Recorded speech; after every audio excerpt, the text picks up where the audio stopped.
sözlerinden söylenim bana yetirmez. Gül yüzünden, gözlerinden her bir günüm bolsun yad senin söyleyen sözlerinden.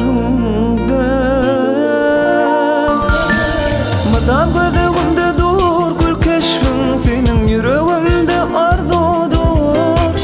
Seni söyleyen kalbime yol açtın benim, senin bilen dünyam nur. Madam gözümde dur gül keşfin, senin yüreğimde arzudur.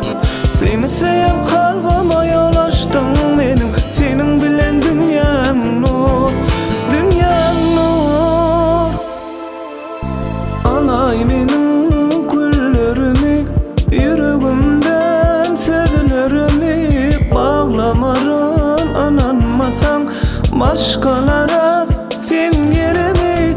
Alay benim güllerimi, yüreğimden sözlerimi. Bağlamarın ananmasan başkalara sen yerimi.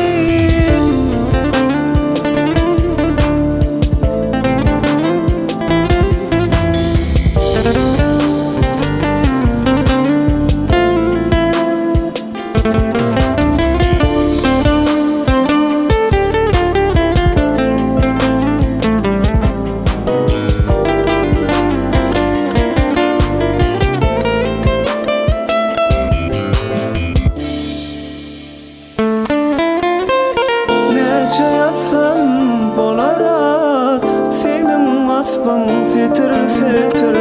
Bu ömrümün her gününde umutlarıma meni yetir. Neçe yatsam bolarat senin asbın setir setir. Bu ömrümün her gününde umutlarıma meni yetir. Madam gözümde dur gül keşfin, senin yüreğimde arzudur. Seni söyleyen kalbime yol açtın benim, senin bilen dünyam nur.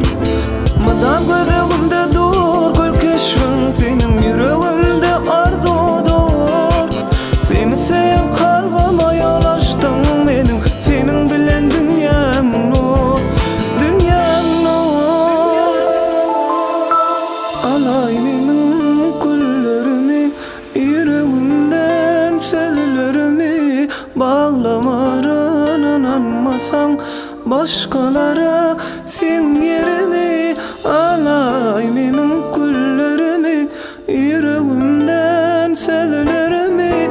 Bağlamarın ananmasan başkalara sen yerini.